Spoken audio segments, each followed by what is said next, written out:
जय हिंद, वंदे मातरम। साथियों, मैं धर्मेंद्र रघुवंशी पुनः एक नए वीडियो में आप सभी का बहुत बहुत स्वागत करता हूं। साथियों, आज की इस वीडियो में हम बात करेंगे शासकीय कर्मचारियों को लेकर। जी हां साथियों, ऐसे शासकीय कर्मचारी जो लोकसभा निर्वाचन 2024 की प्रक्रिया में हिस्सा लेने जा रहे हैं, यानी कि उसमें ड्यूटी देने वाले हैं, ऐसे कर्मचारियों के लिए आज का जो वीडियो है वो काफी ज्यादा इंफॉर्मेटिव होने वाला है। साथियों, आज की इस वीडियो में हम आपको बताएंगे कि लोकसभा निर्वाचन 2024 में जो शासकीय कर्मचारी ड्यूटी देंगे उन्हें कितना मानदेय मिलने वाला है। इसको लेकर भारत निर्वाचन आयोग ने जो संबंधित कर्मचारी हैं उनको मिलने वाले मानदेय में संशोधन किया है। जी हां साथियों, पिछली वीडियो में हमने आपको बताया था कि शासकीय कर्मचारियों को चुनाव ड्यूटी में कितना मानदेय मिलेगा, लेकिन अब इसमें आंशिक संशोधन कर दिया गया है और उस संशोधन के आधार पर नई दरें निर्धारित की गई हैं। तो जो नई दरें निर्धारित हुई हैं, उन नई निर्धारित दरों के आधार पर आपको कितना मानदेय मिलने वाला है वो सारी जानकारी आज की इस वीडियो में हम प्रदान करेंगे। तो जो आज का वीडियो है समस्त शासकीय कर्मचारियों के लिए, देश भर के ऐसे शासकीय कर्मचारी जो निर्वाचन प्रक्रिया 2024 में हिस्सा लेने जा रहे हैं, ड्यूटी देने जा रहे हैं, उनके लिए काफी ज्यादा खास है। साथ ही इस समय आप अपनी स्क्रीन पर मुख्य निर्वाचन अधिकारी कार्यालय दिल्ली का एक आदेश देख रहे हैं, जो कि लोकसभा निर्वाचन प्रक्रिया 2024 में ड्यूटी देने वाले कर्मचारियों के मानदेय को लेकर जारी किया गया है। पत्र में सबसे पहले ही स्पष्ट कर दिया गया है, वित्त विभाग जीएनसीटी की सहमति से यूओ के माध्यम से और भारत चुनाव आयोग द्वारा अनुमोदित दरें, यानी कि इसमें जो दरें प्रदर्शित की गई हैं वह भारत चुनाव आयोग द्वारा निर्धारित है। और जब दरें भारत चुनाव आयोग द्वारा निर्धारित हैं तो देश भर के समस्त शासकीय कर्मचारियों को लोकसभा चुनाव में ड्यूटी करने के यही मानदेय प्राप्त होगा। सबसे पहले इसमें कुछ महत्वपूर्ण बिंदु जोड़े गए हैं, हम उनको स्पष्ट कर लेते हैं। साथियों, इस बार यदि आप देखेंगे तो इसमें एक काफी महत्वपूर्ण बदलाव किया गया है। अभी तक क्या होता था, मतदान दिवस के बाद अगले दिवस में शासकीय कर्मचारियों को अवकाश तो मिलता था, ये उनका रिजर्व डे माना जाता था, उन्हें अपने संबंधित कार्यालय पर पहुंचने की बाध्यता नहीं रहती थी। लेकिन अब इस बार इसमें थोड़ा और बड़ा परिवर्तन किया गया है। मतदान के अगले दिन, चूंकि लंबे घंटे निर्धारित किए गए हैं मतदान दिवस की, जो मतदान दिवस है उसमें 2 घंटे एक्स्ट्रा कर दिए गए हैं, 5 बजे तक मतदान होगा यहां पर।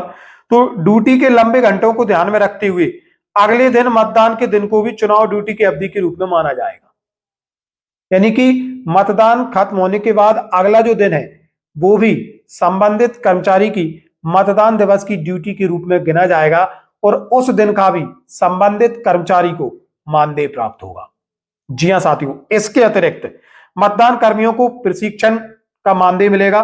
प्रशिक्षण के अतिरिक्त मतदान सामग्री एकत्रित करने वाला जो दिन होता है उस दिन का भी उन्हें मानदेय मिलने वाला है।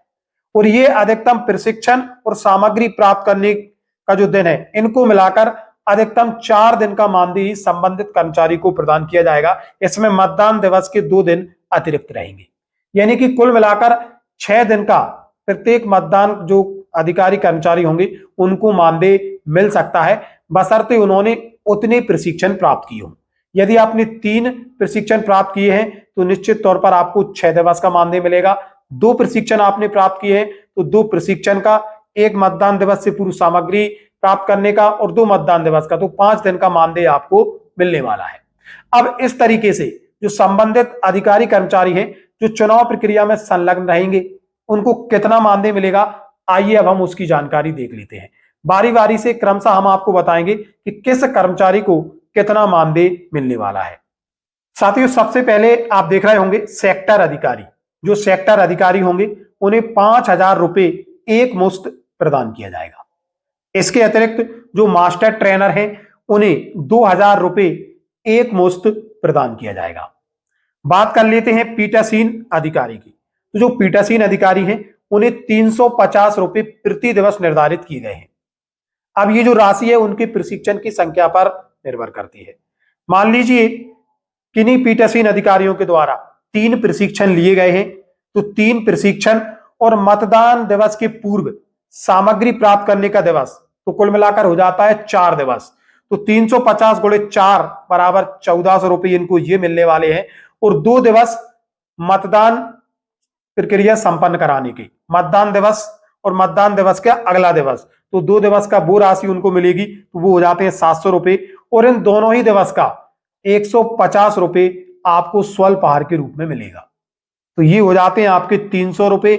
इस तरीके से जो संबंधित पीठासीन अधिकारी हैं, इनको कुल मिलाकर मानदेय के रूप में लोकसभा निर्वाचन 2024 में 2400 रुपए प्राप्त होंगे।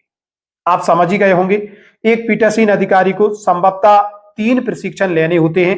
उसके अतिरिक्त सामग्री जिस दिन वह प्राप्त करेंगे वो दिन भी उनका गिना जाता है, तो 4 दिन उनके हो जाते हैं। 2 दिन मतदान संपन्न कराने के दिवस के रूप में माना जाएगा और 150 रुपए उनके स्वल्पाहार के हो जाते हैं।